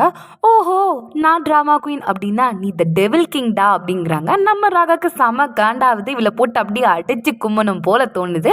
அவன் என்ன பண்ணுறது, ஒன்றும் பண்ண முடியாது, அதனால அமைதியாக நின்றுக்கிட்டு இருக்காங்க. நம்ம தலை ராகா ஃபெல்லியே குறுன்னு ஒத்து பார்த்துக்கிட்டே இருக்காங்க. நம்ம ஃபெல்லி வந்துட்டு என்னாச்சு இந்த நொல்ல கண்ணனுக்கு, நம்மளையே குறுன்னு ஒத்து பார்த்துக்கிட்டு இருக்கானே அப்படின்னு சொல்லிட்டு டே என்னடா எதுக்குடா என்னையே குடுக்குறுன்னு விட்டு பார்த்துக்கிட்டு இருக்க? ரொம்ப நினைக்காத, ஒன்னாலாம் ஒன்றும் பார்க்கல, அந்த அளவுக்கு நீ வந்துட்டு ஒர்த்தான ஃபிகர்லாம் கிடையாது அப்படின்னு சொல்லிட்டு அவங்களோட அந்த பட்டர்ஃப்ளைன் செயின் இருக்கும்ல அதை வந்து டேபிளில் வச்சுட்டு அங்கேருந்து போயிடுறாங்க. நம்ம வெளியே அந்த பட்டர்ஃப்ளைன் செயின் எடுத்து பார்க்குறாங்க. பார்த்துட்டு சிரிச்சுக்கிட்டே வந்துட்டு பீஸா வந்து சாப்பிட்டுக்கிட்டு இருக்காங்க. கட் பண்ணால் நம்ம பூதி தர்ம ஸ்கூலை காட்டுறாங்க. நம்ம 4 பிரின்ஸும் கூடவே நம்ம ஃபெல்லியும் வந்துட்டு ஸ்கூலுக்கு கிளம்பி போயிடுறாங்க. போன உடனே வந்து ஜோர்டன் வந்து ஹோம்ஒர்க் நோட் வந்து சப்மிட் பண்ணுறாங்க. நம்ம ராகாவுக்கு வந்துட்டு வீட்டு வேலைலாம், அதாவது ஹோம்ஒர்க் பண்ணுறதுக்கெல்லாம் டைம் இல்லாத காரணத்தினால் அவர் ஹோம்ஒர்க் வந்து பண்ணாமல் இருப்பார். நம்ம ஃபெல்லியோட ஹோம்ஒர்க் நோட்டை ஆட்டையை போட்டு அவர் வந்து ஹோம்ஒர்க் எழுதலான்னு சொல்லிட்டு ட்ரை பண்ணுறாரு. பட் நம்ம ஃபெல்லி வந்துட்டு ஹோம்ஒர்க்லாம் வந்துட்டு வீட்டில் வச்சு பண்ணணும்டா, கிளாஸில் வச்சு பண்ணக்கூடாது, அது மட்டும் இல்லாமல் காப்பிலாம் அடிக்கக்கூடாது, என் நோட்டை பார்த்து இல்லாத மரியாதையை நோட்டை கொடுத்துரு அப்படிங்கிறாங்க. நம்ம ரகா வந்துட்டு ரொம்ப பண்ணாதடி, நோட்டை கொடு, எழுதிட்டு தரேன் அப்படிங்கிறாங்க. நம்ம ஃபெல்லி கொடுக்குற மாதிரியே தெரியல. 2 பேரும் இப்படி வந்துட்டு அடியும் புடியுமா சண்டை போட்டுக்கிட்டு இருக்காங்க. இதெல்லாம் வந்துட்டு க்ளோயி வந்து பார்த்துக்கிட்டே தான் இருப்பாங்க. அவங்களுக்கு ஒரே வயிற்றெரிச்சல். நம்ம கூட வந்துட்டு க்ளோஸாக இருப்பான்னு பார்த்தா இந்த ஃபெல்லி கூட க்ளோஸாக கொஞ்சம் கொலாவிக்கிட்டு இருக்கானே அப்படின்னு சொல்லிட்டு அவங்களுக்கு செம காண்டாவது. உடனே அவங்க அங்கேருந்து கிளம்பி போயிடுறாங்க. ஜோர்டன் இதெல்லாம் பார்த்துக்கிட்டே தான் இருப்பாங்க. சரி எப்படியோ 2 பேரும் க்ளோஸ் ஆனால் போதும், ஃப்ரெண்ட்ஸ் ஆனாலே போதும் அப்படின்னு சொல்லிட்டு அவங்க மனசுக்குள்ளேயே நினச்சிக்கிறாங்க. இன்னும் அந்த அடிப்புடி சண்டை வந்து நிற்கலை. நோட்டை குடுறான்ட்டு நம்ம ஃபெல்லி கேட்க ராகா கொடுக்குற மாதிரியே இல்லை. இந்த ஹோம்ஒர்க்கை மட்டும் பார்த்து எழுதிட்டு தாரேனம்மா, சும்மா காய்ச்சி பூச்சின்னு கத்திக்கிட்டு இருக்காதா அப்படிங்கிறாங்க. நம்ம ஃபெல்லி வந்து நோட்டை பிடுங்கிட்டு போயிட்டு நோட்டை வந்து அவங்களும் சப்மிட் பண்ணுறாங்க. நம்ம ராகா வந்து விடுற மாதிரி தெரில. அந்த நோட்டை எடுத்துகிட்டு எழுதுறதுக்கு போகிறாங்க. ராகா அடி கும்மிடுவேன், மரியாதையா நோட்டை வச்சிரு அப்படிங்கிறாங்க. நம்ம ராகா வந்து விடுற மாதிரியே தெரில. ஃபெலி மரியாதையா நோட்டை தாடி, எழுதிட்டு நான் தாரேன் அப்படிங்கிறாங்க. ஃபெலி கொடுக்குற மாதிரியே தெரியல. கடைசியாக ஒரு வழியாக ராகா கிட்டேருந்து நோட்டை பிடிங்கிட்டு போயிட்டு சப்மிட் பண்ணிடுறாங்க. சப்மிட் பண்ணிவிட்டு அங்கேருந்து வெளியில் கிளம்பி போகிறாங்க. அப்போ வந்து ராகா பின்னாடியே போயிட்டு ஃபெல்லி தொல்லை பிடிச்சவளே அப்படின்னு கத்துறாங்க. நம்ம ஃபெல்லியும் வந்துட்டு கிண்டல் பண்ணுற மாதிரியே பண்ணிவிட்டு அங்கேருந்து கிளம்பி போகிறாங்க. உடனே நம்ம ராகா வந்துட்டு ஹெமாவோட ஹோம்ஒர்க் நோட்டை ஆட்டையை போட்டு இது ஹோம்ஒர்க் மட்டும் எழுதிட்டு கொடுக்குறேன் அப்படிங்கிறாங்க. ரெஸ்ட் ரூமை காட்டுகிறார்கள். அங்கே தான் நம்ம க்ளோயியும் ஃபெலியும் வந்துட்டு இருப்பாங்க. ஃபெலி ஹேண்ட் வாஷ் பண்ணிக்கிட்டே இருக்கும்போது க்ளோயி வந்து சொல்கிறாங்க, எனக்கு ராகாவை பிடிக்கும், நான் 1 வருஷமாக அவனை வந்து லவ் பண்ணிக்கிட்டு இருக்கேன் அப்படிங்கிறாங்க. நம்ம ஃபெலியை வந்துட்டு அதுக்கு என்னம்மா இப்போ எதுக்கு என்கிட்ட சொல்கிற அப்படிங்கிறாங்க. உன்னை பார்த்தாலே தெரியுது நீ வந்துட்டு பச்சையாக அவன்கிட்ட வந்து ஃப்ளர்ட் பண்ணிக்கிட்டு இருக்க, அது மட்டும் இல்லாமல் அவனோட அட்டென்ஷன் கிடைக்கணும்னு சொல்லிட்டு நிறைய கேவலமான விஷயங்கள்லாம் பண்ணிக்கிட்டு இருக்க, அப்படிலாம் பண்ணாத அப்படின்னு க்ளோயி வந்து ஃபெல்லியை பார்த்து சொல்கிறாங்க. உடனே ஃபெல்லி வந்துட்டு நான் ஒன்றும் அப்படிலாம் பண்ணல, அது மட்டும் இல்லாமல் எனக்கு ராகாவை சுத்தமாக பிடிக்காது, அதை முதல்ல நீ புரிஞ்சுக்கோ அப்படிங்கிறாங்க. அது மட்டும் இல்லாமல் நீ ஒரு அனாதை, உன்ன மாதிரியான அனாதைக்கு வந்துட்டு ராகாலாம் வந்து செட் ஆக மாட்டான் அப்படிங்கிறாங்க. உடனே நம்ம ஃபெல்லியும் வந்துட்டு இதே வார்த்தையை திருப்பி கேட்டு விட்டுறாங்க. அப்போ நீ மட்டும் என்ன, நீனும் அனாதை நாதி அப்படிங்கிறாங்க. இதை கேட்டோடனே க்ளோய்க்கு செம ஷாக். அது ஆர்ஃபனேஜ் விஷயத்தெல்லாம் எடுத்துகிட்டு வராது, அனாதைக்கு நான் அதெல்லாம் சொல்லிக்கிட்டு இருக்காது, அமைதியார் அப்படிங்கிறாங்க. பின்ன நீனும் வந்துட்டு ஆர்ஃபனேஜில் தான் வளர்ந்தேன், நானும் ஆர்ஃபனேஜில் தான் வளர்ந்தேன், நீ தான் முதல்ல என்ன அனாதை என்ன, அதனால தான் நான் ஒன்றை சொன்னேன் அப்படிங்கிறாங்க. நான் வந்துட்டு ஆர்ஃபனேஜில் வளர்ந்த குழந்தை அப்படின்னு சொல்லிட்டு நீ யார்கிட்டையும் சொல்லிடாத அப்படின்ட்டு பயந்துக்கிட்டே க்ளோயி வந்து கேட்குறாங்க. அப்போது நம்ம ஃபெலி வந்து சொல்கிறாங்க, அப்போ நீ இவ்வளோ வந்துட்டு மாறி இருக்க, எந்த அளவுக்கு மாறி இருக்கேன்ட்டு உன்னை பார்த்தாலே தெரியுது, அவ்வளோத்துக்குள்ள வந்து ப்ரெஸ்டீஜ் அது இதுன்ட்டு உனக்கு ரொம்ப முக்கியம் அப்படி தானே, அதுக்காண்டி உன்னோட ஃப்ரெண்டை கூட நீ இந்த மாதிரி மரண மாதிரி ஆக்டிங்லாம் போட்டு என்னனாலும் பண்ணுவேன், எதுக்கு போகிறதுக்குனாலும் நீ துணிஞ்சிடுறா அப்படி தானேன்ட்டு கேட்குறாங்க. க்ளோயி வந்துட்டு ஒரே வார்த்தை தான் சொல்கிறாங்க, ஆர்ஃபனேஜ் விஷயத்தை பற்றி யார்கிட்டையும் சொல்லிடாத அப்படிங்கிறாங்க. நீ என்ன நினச்சிக்கிட்டு இருக்க அப்படின்னு சொல்லிட்டு நம்ம ஃபெல்லி வந்து அங்கேருந்து கிளம்பி போயிடுறாங்க. உடனே க்ளோயி பட்டான ஃபோன் எடுக்கிறாங்க. அப்படியே ஆல்பத்தில் போயிட்டு பார்க்குறாங்க. அதில் வந்துட்டு ஆர்ஃபனேஜ்ன்ட்டு ஒரு ஃபைல் இருக்குது, அதை டக்குன்னு டெலீட் பண்ணுறாங்க. கரெக்டாக அப்போ பார்த்து அவங்களோட ஜிகிரி தோஸ்து வர ஃபோனை கீழே வச்சிடுறாங்க. அவங்க வந்துட்டு க்ளோயி என்ன புது போஸ்ட் போட்டிருக்கியா, கொண்டா ஃபோனை பார்ப்பன்ட்டு ஃபோன் எடுத்துகிட்டு பார்க்க போகிறாங்க. உடனே க்ளோயி வந்து பயந்துடுறாங்க, எங்கே இவங்க வந்துட்டு கண்டுபிடிச்சிருவாங்களோ நம்ம வந்து ஆர்ஃபனேஜ்லேருந்து வளர்ந்தவங்க அப்படின்னு சொல்லிட்டு அவங்க கிட்ட வந்து ஃபோனை பிடுங்குறாங்க. என்னாச்சு க்ளோயி, மூஞ்சியை வந்து பார்க்கறதுக்கு அப்படி பேரஞ்ச மாதிரி இருக்கு, என்னாச்சு உடம்புக்கிட்ட இருந்து சரியில்லை அப்படின்ட்டு கேட்குறாங்க. எப்போ பார்த்தாலும் ஃபோனை நோண்டுறதே வேலையை வச்சுக்கிட்டு இருக்காதுங்கடி, முதல்ல இங்கேருந்து கிளம்பி போங்கடி அப்படின்னு சொல்லிட்டு அவங்க அப்படியே பயத்தில் நடுங்கிக்கிட்டு இருக்காங்க. இங்கே கட் பண்ணால் கிளாஸ் ரூமை காட்டுறாங்க. கிளாஸ் முடிஞ்சு எல்லா பைப்லையும் வீட்டுக்கு கிளம்பிக்கிட்டு இருக்காங்க. நம்ம ராகா வந்துட்டு ஃபெல்லிக்கிட்ட கேட்குறாங்க, என்னம்மா ஃபெல்லி வீட்டுக்கு போகிறதா வந்துட்டு உத்வேகம் இல்லையா அப்படின்ட்டு கேட்குறாங்க. இல்லை நான் வந்துட்டு எக்ஸ்ட்ரா கரிக்குலர் ஆக்டிவிட்டீஸ்க்கு போக வேண்டியது இருக்குது, அது இதுன்னு சொல்லிட்டு இருக்காங்க. சரி எப்போ வீட்டுக்கு போவ அப்படின்ட்டு கேட்குறாங்க. ஆஃப்டர்நூன் வந்து வீட்டுக்கு போவேன். ஆமாம் இதெல்லாம் நீ எதுக்கு கேட்குற அப்படிங்கிறாங்க. ஆஃப்டர்நூன் வீட்டுக்கு போவியா, சரி சரி அப்படின்னு சொல்லிட்டு நம்ம ராகா அந்த இடத்த விட்டு கிளம்பி போயிடுறாங்க. நம்ம ஃபெலியும் வந்துட்டு சியர் லீடர் மெம்பரில் வந்து ஜூனியர் மெம்பராக ஜாயின் ஆயிருப்பாங்க. அதே சியர் லீடர் மெம்பரில் தான் வந்துட்டு க்ளோயி வந்து சீனியராக இருப்பாங்க. அவங்க வந்துட்டு ஏதோ ஒரு குரலி வித்தையெல்லாம் காட்டிட்டு, இந்த குரலி வித்தைக்கு மெயினான காரணம் என்ன அப்படின்னா வந்துட்டு இந்த பேஸ் தான். பேஸில் இருக்கிறவங்கள தான் வந்து நம்பணும். அது மட்டும் இல்லாமல் இன்னைக்கு ஒரு ஜூனியர் இந்த குரலி வித்தையை காட்ட போகிறாங்க. அது வேறு யாரும் இல்லை, நம்ம ஃபெலி தான். ஃபெலிவா அப்படின்னு கூப்பிடுறாங்க. அப்போ நம்ம ஃபெலி வந்து நான் வந்து இந்த மாதிரிலாம் வந்து குரலி வித்தை காட்டினது கிடையாது, இதான் என்னோட ஃபர்ஸ்ட் டைம், எனக்கு வந்து பயமாக இருக்குது அப்படிங்கிறாங்க. உடனே க்ளோயி வந்து நான் தான் வந்து இதுக்கு பேஸ், ஃபஸ்ட்டு வந்து பேஸை தான் நம்பணும், நான் ஒன்று வந்து கீழே தான் விட மாட்டேன் அப்படின்னு சொல்லிட்டு கரெக்டாக நம்ம ஃபெலியை வந்து மேலே தூக்குறாங்க. அந்த இடத்துக்கு வந்துட்டு நம்ம ராகாவும் வந்திருப்பாங்க. இதெல்லாம் வந்து பார்த்துக்கிட்டே தான் இருப்பாங்க. எங்கே ஃபெல்லி கீழே விழுந்துருவாளோ அப்படின்னு சொல்லிட்டு ராகா பார்த்துக்கிட்டு இருக்கிற நேரமாக பார்த்து கரெக்டாக க்ளோயி வந்துட்டு ஃபெலியை கீழே விட்டுறாங்க. ஃபெலியை வந்து கீழே விழுந்து கால் வந்து சுளுக்கிறது. ராகா பேக்கெல்லாம் தூக்கி போட்டுட்டு வேக வேகமாக ஃபெலியை தூக்கலான்ட்டு போகிற நேரமாக பார்த்து கரெக்டாக நம்ம ஜோர்டன் என்ட்ரியை விட்டுட்டு ஐயோ ஃபெலி கீழே விழுந்துட்டியா, இரு ஃபெலி நான் அவனை தூக்குறேன், வா ஃபெலி நான் அவனை தூக்குறேன் அப்படிங்கிறாங்க. ஃபெலி வந்துட்டு இல்லை நான் நடந்துக்கிறேன் அப்படிங்கிறாங்க. உடனே ஜோர்டன் வந்து அப்படியே குண்டுக்கிட்ட நம்ம ஃபெலியை வந்துட்டு தூக்கி கையில் வச்சுருக்காங்க. அப்போ ஃபெலி சொல்கிறாங்க க்ளோயி முன்னாடி நான் வந்துட்டு வீக்காக இருக்க விரும்பலை அப்படிங்கிறாங்க. உடனே அவங்கள வந்துட்டு இறக்கி விட்டுட்டு நடக்க வச்சு கூட்டிகிட்டு போகிறாங்க. இதோட இந்த எபிசோட் முடியுது. அண்ட் இந்த எபிசோட் உங்களுக்கு பிடிச்சிருந்தது அப்படின்னா வந்துட்டு லைக், ஷேர் அண்ட் கமெண்ட் பண்ணுங்கள். அண்ட் மறக்காமல் நம்ம சேனலை சப்ஸ்கிரைப் பண்ணுங்கள்.